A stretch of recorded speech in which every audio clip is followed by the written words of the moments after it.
it's indicative of a number of things. It's indicative of an overall crisis of British capitalism, and it's indicative of some of the very deep-rooted problems in British democracy. Prices go up, but wages aren't going up. No one's getting pay increases of 10% to correspond with the price increases. So, Liz Truss has continued this trajectory of outsourcing Britain's foreign policy to Washington, and it's had devastating consequences. And people are angry, and she's had to stand down after just 44 days. The question now is, will her replacement be any more successful? So joining me today is a researcher based in London, Carlos Martinez. He is the editor with Friends of Socialist China. So Carlos, let me ask you the first question, because it has been a very chaotic weeks for the UK political arena. Several high-profile leaders resigned first, and just as you thought it couldn't get worse, and we all know now that the newly elected Prime Minister, Liz Truss, also stepped down after 45 days in office. I mean, how will this have an impact to you, to people like you, people, a citizen of the UK? Yeah, thanks, Jingjing. Great to be with you. Obviously, Liz Truss's tenure will be seen in Britain and globally, I think, as an utter failure. And it's, as you probably know, the shortest reign of any prime minister in British history, just 45 days.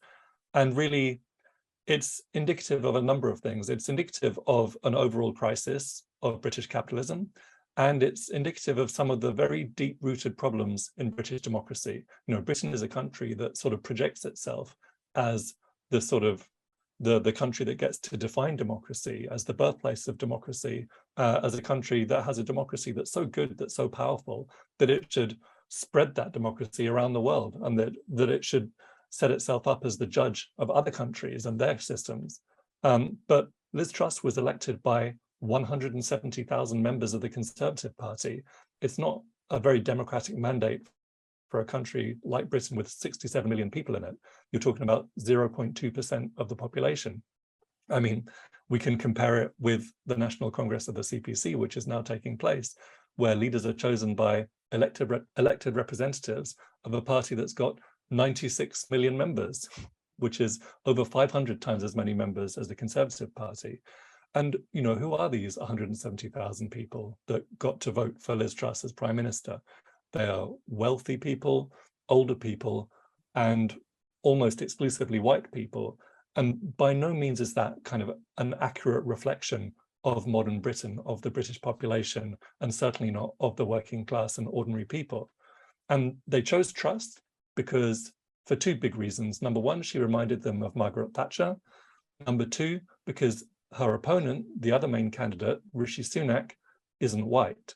Rishi Sunak's a reactionary as well, but he does have at least the virtue of being basically competent, of being a functioning human being. And, Truss immediately pursued this economic agenda of neoliberalism and austerity, cutting social welfare, reducing government spending, reducing taxes for the wealthy.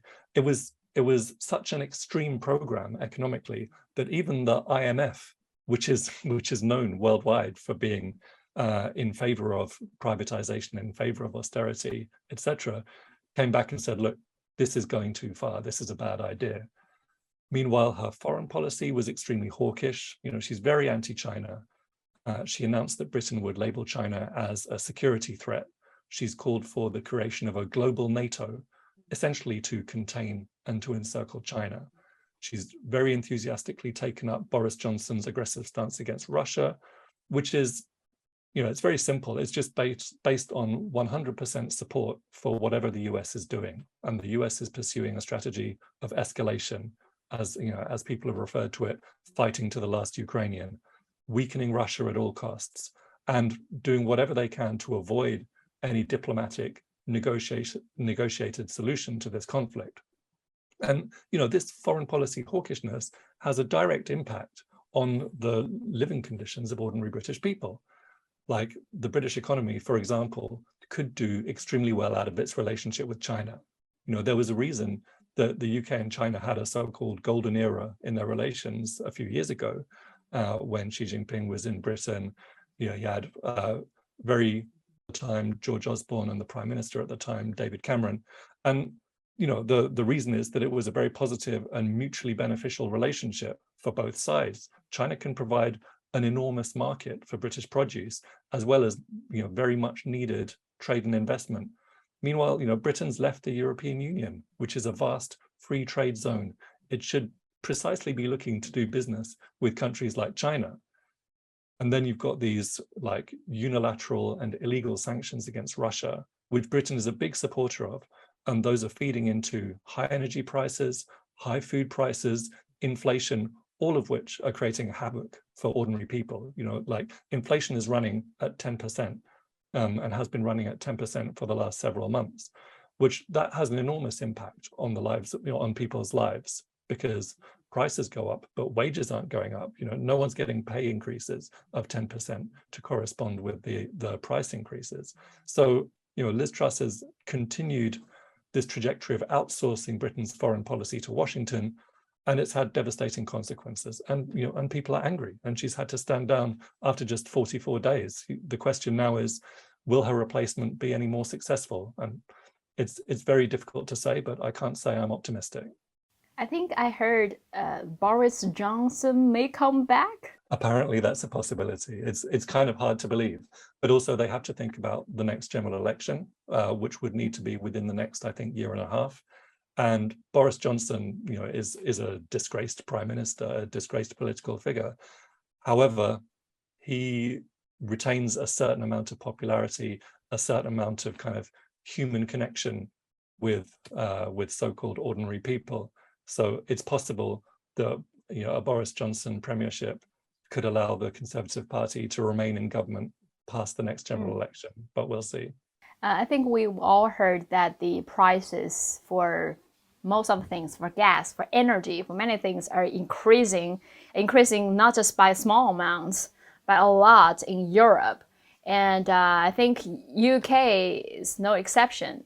So I'm just really curious, how will this winter be like for most people in Britain? Yeah, what a lot of people don't realize that even on a normal year, around 10,000 older people die in Britain during the winter because they can't afford to put on their heating. And if that's what it's like in a normal year, you can only imagine what it's going to be like in a year like this, where food prices have gone up, heating prices have gone up. We're running very high levels of inflation, but wages haven't gone up, benefits haven't gone up, pensions haven't gone up. So, we're going to see literally millions of people having to make decisions on a daily basis between eating and heating, which is an awful situation to be in, and a really disgraceful situation to be in for a country that is one of the wealthiest countries in the world, that has a per capita income of possibly £30,000 or $30,000 per capita per year, which is several times higher than China's per capita income. But China can guarantee all of its citizens that they will have guaranteed food, they'll have guaranteed healthcare, they'll have guaranteed heating and clothing and housing.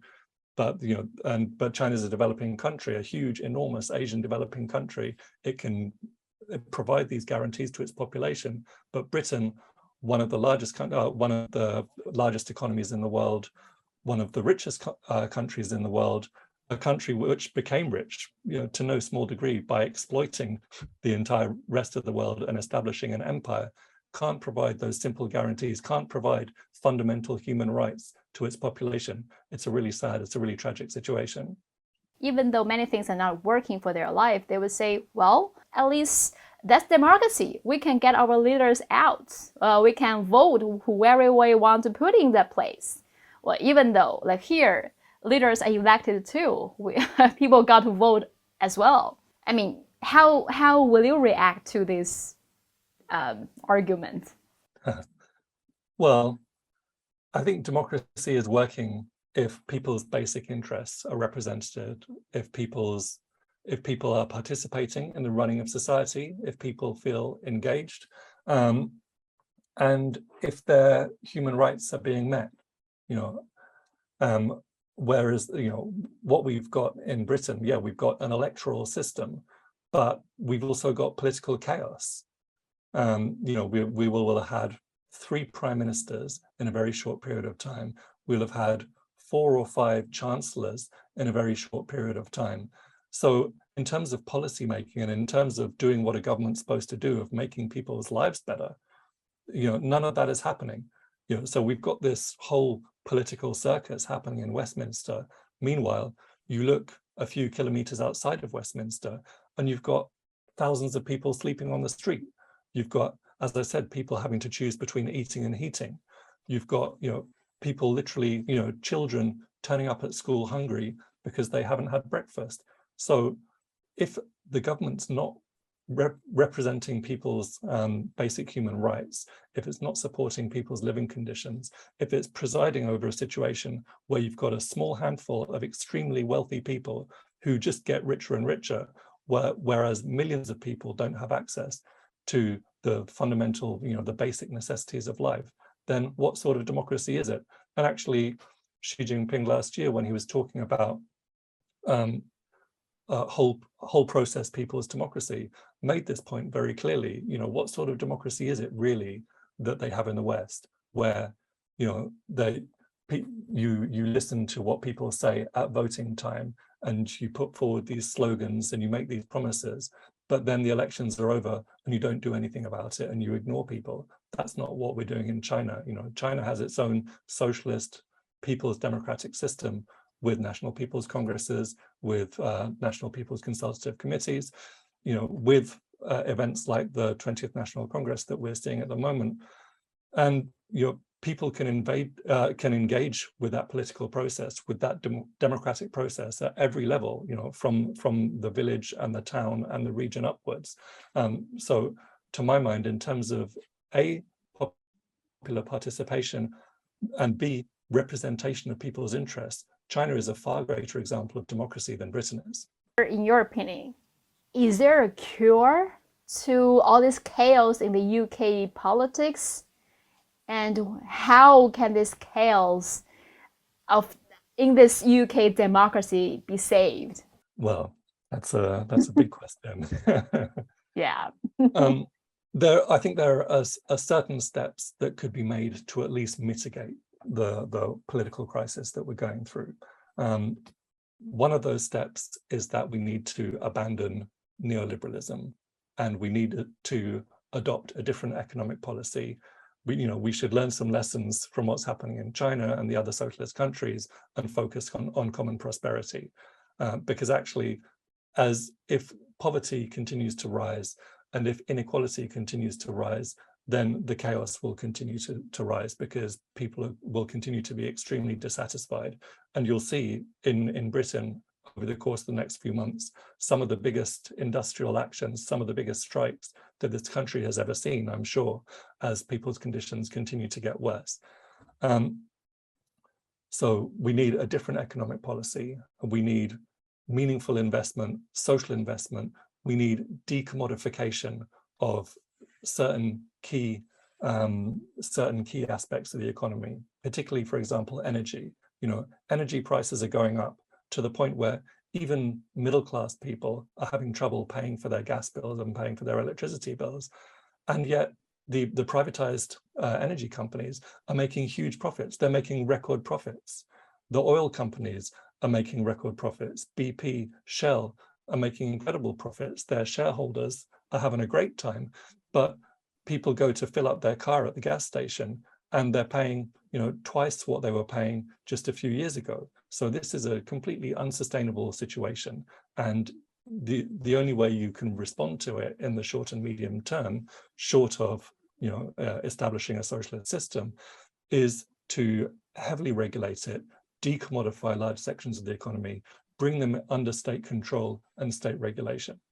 In terms of Britain's foreign policy, we can massively improve our own situation at the same time as improving our standing in the world if we give up on this unilateralism, if we give up on hegemonism, if we give up on outsourcing our foreign policy to Washington, DC, and promote a foreign policy that is in the interest of the British people and that's in the interests of, you know, the rest of the world and the countries that we engage with.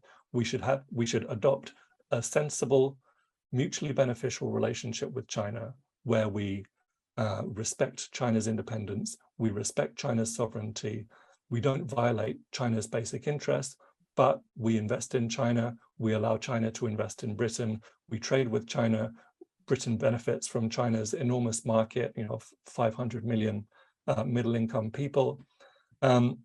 We encourage cultural engagements. We don't close down Confucius Institutes. We open more Confucius Institutes. We encourage people to learn Chinese. We encourage people to visit China. We encourage these people-to-people and cultural exchanges. That will be tremendously positive for Britain at a number of levels. We stop involving ourselves in this attack on Russia, on this attempt to weaken Russia and isolate Russia and to sort of remove it from the global system. You know, if Britain were to engage sensibly with the rest of the world, particularly the developing world, particularly, you know, the countries outside the so-called West, if Britain were to adhere to the principles and the spirit of the United Nations Charter, that would be tremendously beneficial for us. You know, so those would be my priorities.